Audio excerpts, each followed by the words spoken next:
Spot ലൈവിലേക്ക് വീണ്ടും. തിരുവനന്തപുരം ധനുവച്ചപുരത്ത് സെൽനാമയുടെ മൃതദേഹം കല്ലറയ്ക്ക് പുറത്തെടുത്ത് പോസ്റ്റ്മോർട്ടം നടത്തി വീണ്ടും സംസ്കരിച്ചു. മരണത്തിൽ ദുരൂഹതയുണ്ടെന്ന മകൻ രാജന്റെ പരാതിയെ തുടർന്നാണ് നടപടി. അമ്മയുടെ 5 പവനോളം സ്വർണ്ണാഭരണങ്ങൾ കാണാനില്ലെന്ന് രാജൻ പറഞ്ഞു. ഇൻക്വസ്റ്റിൽ അസ്വാഭാവികമായി ഒന്നും കണ്ടെത്താൻ കഴിഞ്ഞിട്ടില്ല. പോസ്റ്റ്മോർട്ടം റിപ്പോർട്ടിന് ശേഷമേ മരണകാരണം വ്യക്തമാകൂവെന്ന് നെയ്യാറ്റിൻകര ഡിവൈഎസ്പി എസ് ഷാജി പറഞ്ഞു. പ്രതീക്ഷിച്ച് നമുക്ക് പറയത്തക്ക രീതിയിലൊന്നും ഇല്ല. അല്ല, അത് മകന്റെ പരാതിയാണ്. അപ്പം മകൻ ഇതുമായി ബന്ധപ്പെട്ട് പരാതി ഉന്നയിച്ചതുകൊണ്ട് അങ്ങനെ ചെയ്യുന്നതാണ്. അല്ല, അതിനകത്ത് ഒരു മാല ഗോൾഡ് അല്ല എന്നുള്ള ഒരു ഇത് വന്നപ്പോഴാണ് ഇയാള് സംശയം പറഞ്ഞേക്കുന്നത്.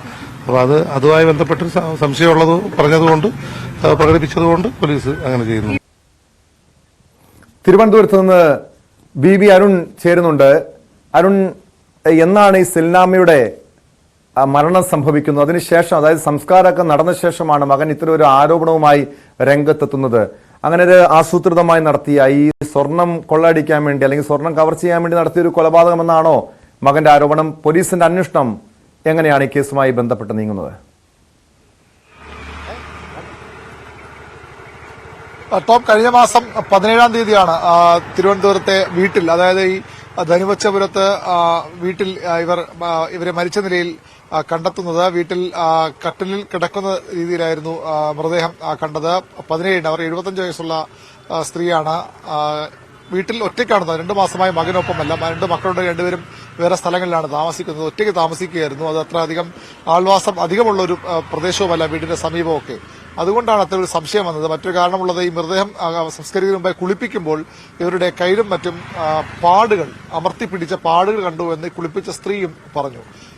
മകൻ അവരുടെ മാല, അന്ന് ഇവരുടെ കഴുത്തിൽ കിടന്ന സ്വർണ്ണമാല അവർക്ക് ഈ മരണാനന്തര ചടങ്ങുകളുടെ ചെലവുകൾക്ക് വേണ്ടി പണയം വയ്ക്കാൻ കൊണ്ടുപോയി. പണയം വയ്ക്കാൻ കൊണ്ടുപോകുമ്പോൾ ആ മാല അത് മുക്കുപണ്ടമെന്ന് ഈ പണയ സ്ഥാപനം പറഞ്ഞു. അതോടുകൂടിയാണ് സംശയം വരുന്നത്. മാത്രമല്ല, കഴിഞ്ഞ ജനുവരി 6-ാം തീയതി ഇവർ ഒരു ജ്വല്ലറിയിൽ നിന്ന് 3 പവനോളം വരുന്ന പുതിയ മാലയും മറ്റും വാങ്ങിയിരുന്നു. അതിന്റെ റെസിപ്റ്റൊക്കെ വീട്ടിലുണ്ടായിരുന്നു. പക്ഷേ ആ സ്വർണവും കാണാനില്ല. അങ്ങനെ വരുമ്പോഴാണ് മകന് സംശയം തോന്നിയത്. ഇത് സാധാരണ മരണമല്ല, ഇതൊരു കൊലപാതകമെന്ന സംശയം മകന് തോന്നി. മകൻ രാജൻ അങ്ങനെ പോലീസിൽ പരാതിപ്പെടുകയായിരുന്നു. പോലീസ് നടപടികൾ പൂർത്തിയാക്കി RDOയുടെ അടക്കം അനുമതിയോടുകൂടിയാണ് ഇന്ന് റീപോസ്റ്റ്മോർട്ടത്തിന് തീരുമാനമെടുത്തത്. ഈ പള്ളിയിൽ, മണിവിള പള്ളിയിൽ ആദ്യമായാണ് ഒരു മൃതദേഹം ഇങ്ങനെ കല്ലറയിൽ നിന്ന് പുറത്തെടുത്ത് പോസ്റ്റ്മോർട്ടം നടത്തുന്നത്. വിശ്വാസപരമായ പ്രശ്നമുണ്ടായിരുന്നുവെങ്കിലും മകന്റെ തന്നെ പരാതി ആയതിനാൽ പോലീസിന് കാര്യങ്ങൾ എളുപ്പമായിരുന്നു. ഏതായാലും അങ്ങനെ ഇന്ന് രാവിലെ 10-ഓടുകൂടി സെലീനാമ്മയുടെ മൃതദേഹം കല്ലറയിൽ നിന്നെടുത്ത് വീണ്ടും ഇൻക്വസ്റ്റ് നടത്തി, വീണ്ടും പോസ്റ്റ്മോർട്ടം നടത്തി, അതിനുശേഷം സംസ്കരിക്കുകയും ചെയ്തു. പ്രാഥമികമായി 10-14 ദിവസം പഴക്കമുള്ള മൃതദേഹമാണെങ്കിൽ പോലും പ്രാഥമികമായി ആരോപിക്കും പോലുള്ള ഒരു മർദ്ദനമേറ്റ പാടുകളോ ഒന്നും ശരീരത്തിൽ കാണാനായില്ലെന്നാണ് ഈ ഇൻക്വസ്റ്റ് പങ്കെടുത്ത പോലീസ് ഉദ്യോഗസ്ഥരും മറ്റും പറയുന്നത്. പക്ഷെ അതൊരു കൃത്യമായ വിവരമാകില്ല. കാരണം ഇത്രയധികം ജീർണിച്ച ശരീരമാണ്. പോസ്റ്റ്മോർട്ടം റിപ്പോർട്ടും അതുപോലെ ആന്തരിക പരിശോധനാ ഫലവും ഒക്കെ പുറത്തു വരേണ്ടതുണ്ട്. ഫോറൻസിക് സംഘം 3 ഡോക്ടർമാർ ഉൾപ്പെടെ സംഘം എത്തിയാണ് ഈ പോസ്റ്റ്മോർട്ടം നടപടികൾ. അതിനു മുൻപ് ഈ മകൻ രാജന്റെ പ്രതികരണം വന്നിരുന്നു. കാരണം ഈ സ്വർണം നഷ്ടപ്പെട്ടു, അമ്മയുടെ കഴുത്തിൽ 5 പവനോളം തൂക്കമുള്ള സ്വർണം നഷ്ടപ്പെട്ടു എന്നാണ് മകൻ രാജൻ നേരത്തെ മാധ്യമങ്ങളോട് പ്രതികരിച്ചത്. അപ്പം അമ്മയുടെ കഴുത്തിൽ ഒരു 2 കമ്മലും 2 ഇയർ ചെയിനും ഒരു മാലയുണ്ടായിരുന്നു. ഈ അടക്കത്തിൻ്റെ ആവശ്യത്തിലേക്ക് വേണ്ടി ഇതുകൊണ്ട് പണയം വയ്ക്കാൻ പോയപ്പോൾ അതൊരു മുക്കുപണ്ടമായിരുന്നു. അപ്പം ഞാനും വീട്ടിൽ കുറച്ച് ദിവസം ഇല്ലായിരുന്നു. അപ്പം ഞാനില്ലാത്തതുകൊണ്ടാവും അമ്മ ഈ മാലയും സാധനങ്ങളെല്ലാം അലമാരിൽ വെച്ചിട്ടുണ്ടാവുമെന്നാണ് ഞാൻ കരുതിയത്.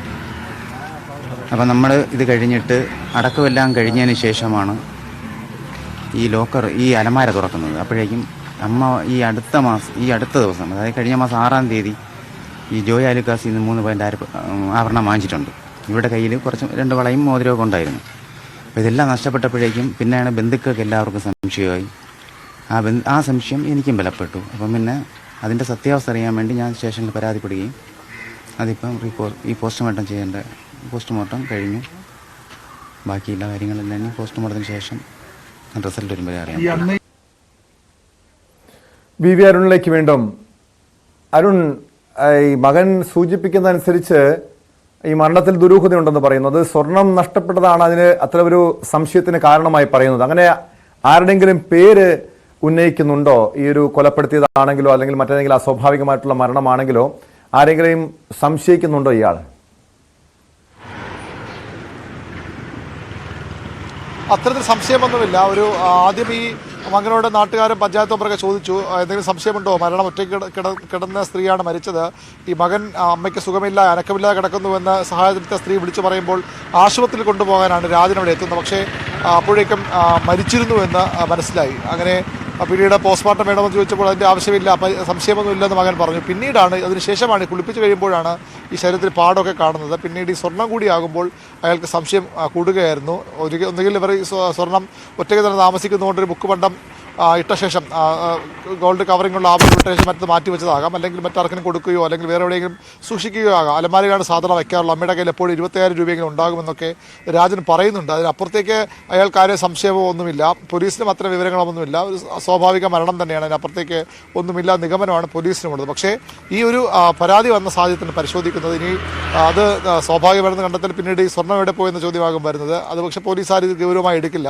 ആ സ്വർണം കാണാതെ പോയത് തന്നെയാണ് മകനെ ഇത്തരത്തിൽ ഒരു സംശയത്തിലേക്ക് എത്തിച്ചത്. അതിനൊപ്പം ഈ കയ്യിൽ പാടുകളുണ്ടായിരുന്നു, ചതഞ്ഞ മുറുക്കി പിടിക്കുമ്പോഴുള്ള പാടുകൾ ഇവരുടെ ശരീരത്തിലുണ്ടായിരുന്നു എന്ന ഈ കുളിപ്പിച്ച സ്ത്രീയുടെ മൊഴിയും കൂടിയാണ് അത്തരത്തിലൊരു സംശയത്തിലേക്ക് രാജനെ എത്തിച്ചത്. അതിനപ്പുറത്തേക്ക് ഇതിൽ ഇതുവരെ കാര്യമായൊരു അസ്വാഭാവികത ഉണ്ടെന്ന് പോലീസിന് സംശയമില്ല.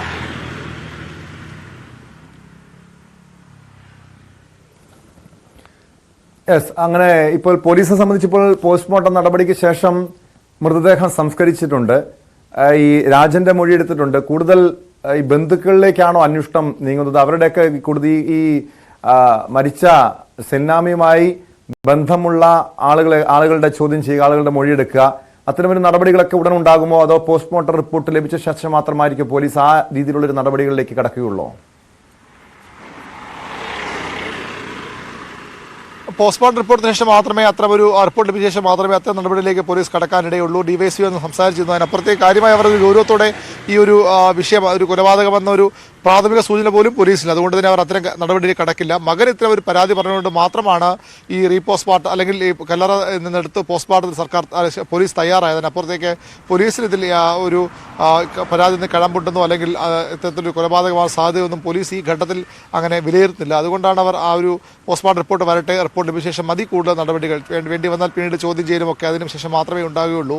ഇനി സ്വർണ്ണം കാണാതെ പോയതാണ് പരാതിയെങ്കിൽ മറ്റൊരു കേസായി പോലീസ് അന്വേഷിക്കേണ്ടി വരും. അതിനപ്പുറത്തേക്ക് ഇപ്പോൾ ഒരു സ്വാഭാവിക മരണത്തിന് പോലും പോലീസ് കേസെടുത്തിട്ടില്ല. അതിന് കാരണം ഇതാണ്, വീട്ടുകാർക്ക് പരാതിയില്ലായിരുന്നു. ഇപ്പോൾ വീണ്ടും ഈ പരാതിയായി വന്നപ്പോഴാണ് ഈ ഒരു അസ്വാഭാവിക മരണത്തിന് പോലീസ് കേസെടുക്കാനുള്ള ആലോചന. അത് ഈ പോസ്റ്റ്മോർട്ടം റിപ്പോർട്ടും അതുപോലെ അതിനൊപ്പം തന്നെ പോസ്റ്റ്മോർട്ടം റിപ്പോർട്ടിൽ സംശയമുണ്ടെങ്കിൽ ഒരുപക്ഷെ കേസ് രജിസ്റ്റർ ചെയ്തേക്കാം. അതിനുശേഷം ആന്തരിക അവയവങ്ങളുടെ പരിശോധനാ ഫലം കൂടി വന്ന ശേഷം മാത്രമേ മറ്റ് നടപടികളിലേക്കും ഒരു കേസ് രജിസ്റ്റർ ചെയ്തതിലേക്ക് പോലീസ് കടക്കാനിടയുള്ളൂ എന്നാണ് നമുക്ക് ഈ ഉന്നത പോലീസ് ഉദ്യോഗസ്ഥരുമായി സംസാരിക്കുമ്പോൾ മനസ്സിലാക്കുന്നത്. ടോം,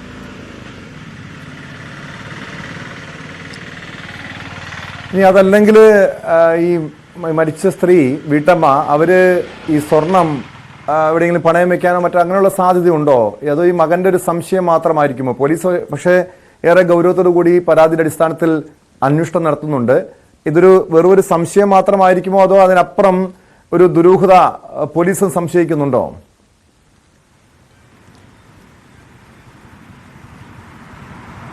സംശയം മാത്രമാണ്, ദുരൂഹതയില്ല എന്നൊരു പ്രാഥമിക നിഗമനമാണ് പോലീസിനുള്ളത്. ഈ സ്വർണ്ണം ഒരുപക്ഷെ അവർ മറ്റെവിടെയെങ്കിലും മാറ്റി വച്ചേക്കാം, അല്ലെങ്കിൽ ആർക്കെങ്കിലും കൊടുത്തിരിക്കാം. അതുമല്ലെങ്കിൽ അവർ ടോം സൂചിപ്പിച്ച പോലെ പണയം വയ്ക്കുകയോ എന്തെങ്കിലും വിൽക്കുകയൊക്കെ ചെയ്തേക്കാം. പക്ഷേ അതിനുള്ള സാധ്യതയില്ലെന്നാണ് മകൻ പറഞ്ഞത്. കാരണം അമ്മയുടെ കയ്യിൽ എപ്പോഴും പൈസ ഉണ്ടാകും. ഒരു വിരമിച്ച നഴ്സിംഗ് സൂപ്രണ്ടാണ്, സർക്കാർ സർവീസിൽ വിരമിച്ചവരാണ്, അതിൻ്റെ പെൻഷനും മറ്റും ഉണ്ടാകും. അതുകൊണ്ട് തന്നെ അവരുടെ കയ്യിൽ എപ്പോഴും പൈസ ഉണ്ടാകും. എന്നാൽ അത് ഈ സമയത്ത് കാണാനില്ല. പേഴ്സിൽ നിന്ന് 2000 രൂപ മാത്രമാണ് കിട്ടിയതെന്നാണ് ഈ രാജൻ പറയുന്നത്. അതുകൊണ്ടൊക്കെ കൂടിയാണ് അയാൾക്കൊരു സംശയം സ്വാഭാവികമായി വരുന്നത്. അതിനപ്പുറത്തേക്ക് സംശയിക്കാൻ തക്ക അല്ലെങ്കിൽ ഒരു കൊലപാതകം എന്ന സാധ്യത പോലും കൽപ്പിക്കാൻ തക്ക ഒരു തെളിവുകൾ പോലീസ് ലഭിച്ചിട്ടില്ല. പോലീസ് ആ രീതിയിൽ ഈ ഘട്ടത്തിൽ അന്വേഷണം മുന്നോട്ട് കൊണ്ടുപോകുന്നുമില്ല. ഈ റിപ്പോർട്ടുകൾ, പോസ്റ്റ്മോർട്ടം റിപ്പോർട്ടും അതുപോലെ ആന്തരിക അവയവങ്ങളുടെ പരിശോധനാ ഫലവുമൊക്കെ പുറത്തുവന്ന ശേഷം മാത്രമേ പോലീസ് അതിലെന്തെങ്കിലും അസ്വാഭാവികത ഉണ്ടെങ്കിൽ മാത്രമേ, അല്ലെങ്കിൽ ഈ പരാതിക്ക് അടിസ്ഥാനമായി പരാതിക്ക് ബലം നൽകുന്ന ഈ രാജന്റെ സംശയത്തിന് ബലം നൽകുന്ന എന്തെങ്കിലും ശാസ്ത്രീയ തെളിവുകൾ ഈ പോസ്റ്റ്മോർട്ടം റിപ്പോർട്ടിലും ആന്തരിക അവയവങ്ങളുടെ പരിശോധനാ ഫലത്തിലും വന്നാൽ മാത്രമേ പോലീസ് മറ്റു നടപടികളിലേക്ക് കടക്കൂ. അല്ലെങ്കിൽ ഒരു സ്വാഭാവിക മരണമായി തന്നെ പോലീസ് കാണുകയാണ് ഇപ്പോൾ.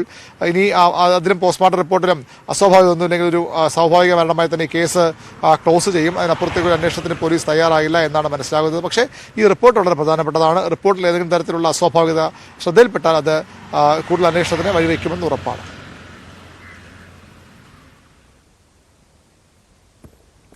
വ്യക്തമാണ്. ബി അരുണാണ് തിരുവനന്തപുരത്ത് നിന്നും വിവരങ്ങൾ നൽകിയത്.